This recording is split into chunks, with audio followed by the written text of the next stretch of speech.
We're learning more tonight about how much this month's blizzard cost Shawnee County to clean up. For Shawnee County roads, commissioners heard today that nearly $70,000 was spent on labor, nearly $135,000 on equipment, and over $66,000 spent on materials. These numbers are 90+% of the snow-related costs from pre-treatment through post-cleanup, including some mechanical repairs from January 2nd to January 14th.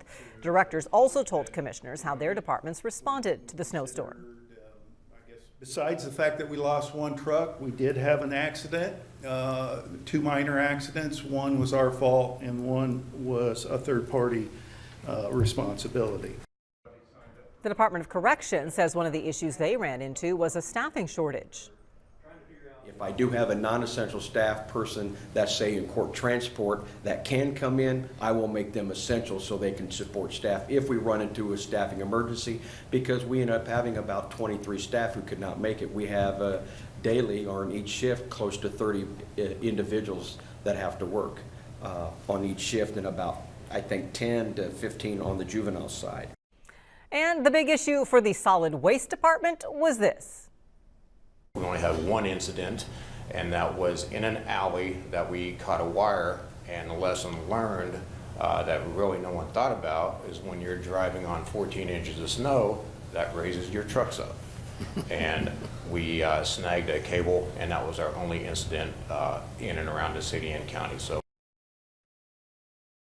Of course, they did have to change the schedules as well throughout the week. Now, we do have some additional information tonight on the city of Topeka's snow cleanup costs. As we first alerted you Friday, the city provided information through an open records request we made that the storm cost the city more than $970,000 in labor and materials.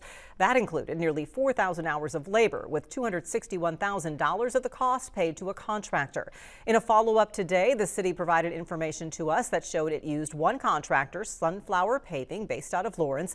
An itemized invoice dated January 13th shows the company billed the city for 9 days of work, starting with 8 plowing, salting combo trucks out from January 4th and 5th as that storm moved through, and then 6 or 7 trucks out most days the rest of the week. The invoice reflects 876 hours worked at $250 an hour for that $261,000 total.